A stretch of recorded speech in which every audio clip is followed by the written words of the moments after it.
एक किसान अपने गांव की परेशानियों से बहुत दुखी था।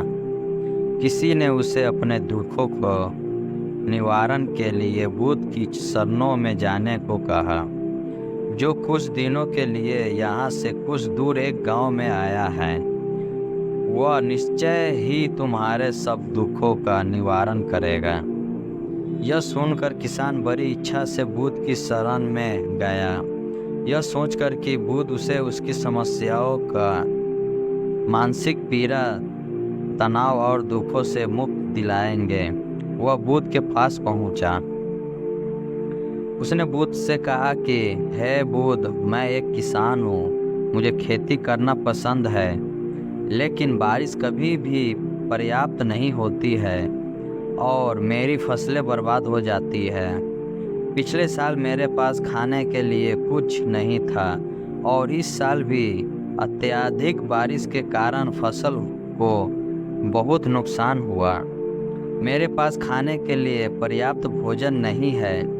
किसान ने कहा, मैं शादीशुदा हूँ, मेरी पत्नी मेरा ख्याल रखती है, मैं उससे प्यार करता हूँ, लेकिन कभी कभी वह मुझे बहुत परेशान करती है और घर में बहुत क्लेश हो जाता है, जिससे मुझे लगता है कि अच्छा होता अगर वह मेरी ज़िंदगी में नहीं आती।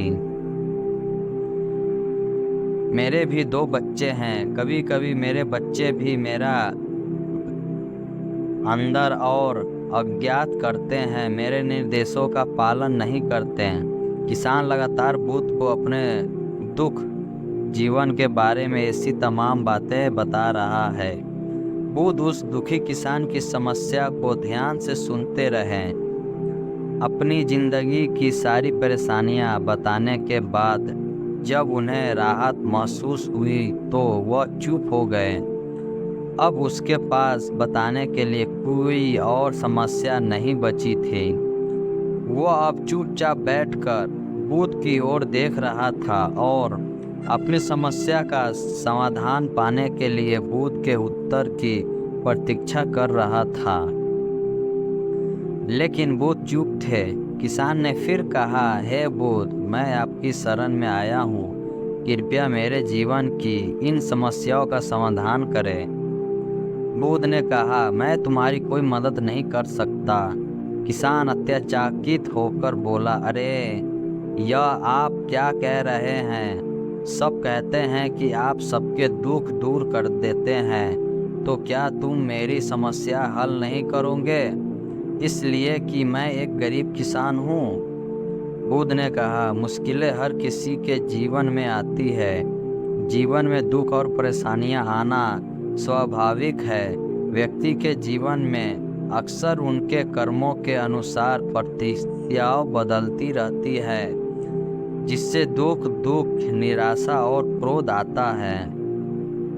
नए रिश्तों का बनना, पुराने रिश्तों का बिगड़ना, रिश्तों में मिठास और कड़वाहट से सब समस्या है। यह जीवन का हिस्सा है और यह जीवन का चक्र है। हकीकत तो यह है कि हम सभी के जीवन में 83 प्रकार की कठिनाइयाँ हैं। इन कठिनाइयों का समाधान आप और मैं नहीं कर सकते, कोई नहीं कर सकता। जिंदगी और जिंदगी में बनने वाले रिश्ते स्थिर नहीं होते।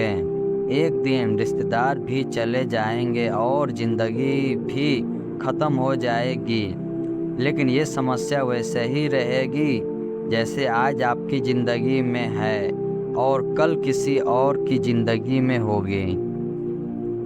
इस पर किसान अपना नियंत्रण खो देता है और क्रोधित हो जाता है और ऊंची आवाज़ में बुद्ध से कहता है कि हर कोई कहता है कि तुम्हें एक महात्मा, एक सिद्ध पुरुष, एक प्रबुद्ध व्यक्ति होना चाहिए।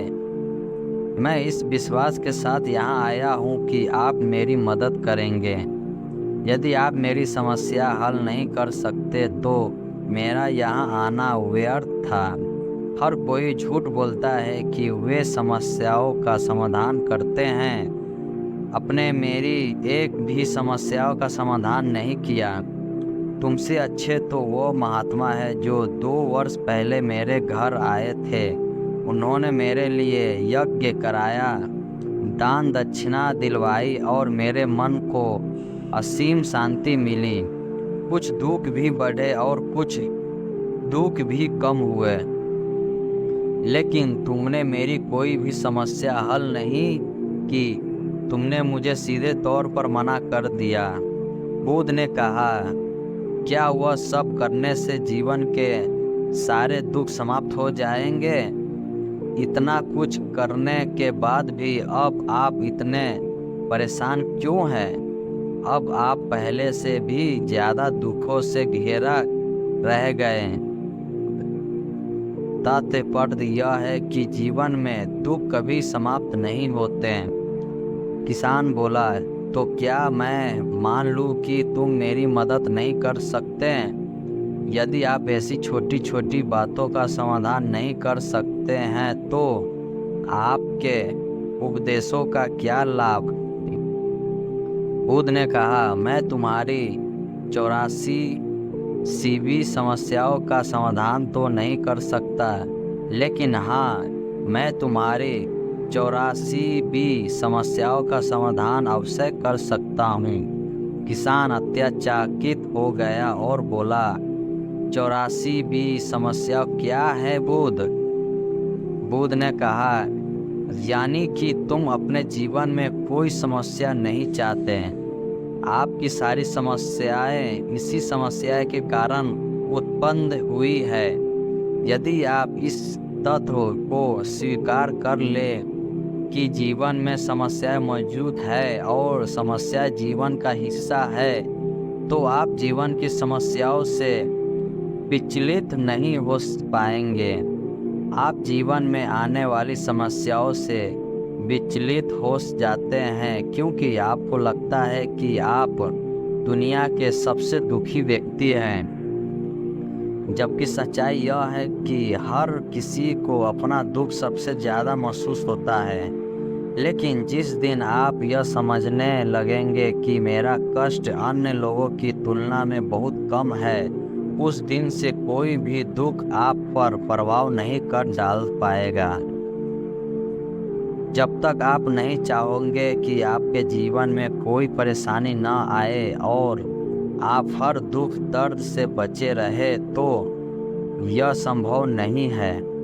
ऐसे में छोटा सा दर्द भी आपको बेचैन कर देगा और आपकी मानसिक शांति भंग कर देगा। अगर आपके जीवन से परेशानियां पूरी तरह से दूर हो जाए, अगर आपको हर दिन हर पल बिना दुख और कठिनाइयों से जीवन जीने को मिलेगा, तो आप ज़्यादा दिन तक ऐसा नहीं जी पाएंगे। एक समय आएगा जब आप हर दिन एक ही तरह की ज़िंदगी जीने से पूरी तरह से तंग आ जाएंगे और ऊब जाएंगे, क्योंकि जीवन में किसी भी चीज़ की अधिकता जीवन के लिए भयानक समस्या पैदा करती है।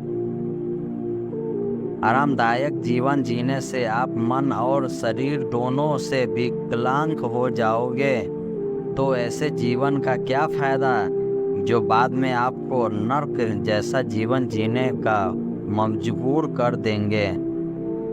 जिस तरह खाना खाने का असली आनंद तभी मिलता है जब बहुत भूख लगी हो, और पानी पीने का असली मज़ा तभी आता है जब बहुत प्यास लगती है, उसी तरह जीवन के तमाम दुखों और परेशानियों को झेलने के बाद ही खुशी का आनंद मिलता है। इसलिए जीवन में दुख और सुख अलग अलग रूप में आते हैं। हम चाहकर भी जीवन से सुख दुख को ख़त्म नहीं कर सकते, लेकिन इससे इतना ऊपर जरूर उठ सकते हैं कि कोई भी बड़ी समस्या मन को विचलित ना कर सके। इसके लिए अपने मन को शांतिशाली बनाए धैर्य रखें। प्रतिदिन अध्यात्म का ध्यान करें, ज्ञान बढ़ाओ। यह आपके जीवन की किसी समस्याओं का समाधान है। इसे जीवन की चतुर्मुखी समस्या का समाधान कहा जाता है। महात्मा बुद्ध का यह अद्भुत ज्ञान पाकर किसान संतुष्ट हो गया और उसका मन बिल्कुल हल्का हो गया। मन में जो समस्या परेशान कर रही थी उसके प्रति जिज्ञासा शांत हो गई। किसान ने अपनी आंखें बंद कर ली और आनंद का अनुभव करने लगा। किसान को समझ आ गया कि वह अब तक क्या गलती कर रहा था और वह भूत के शरणों में गिर गया।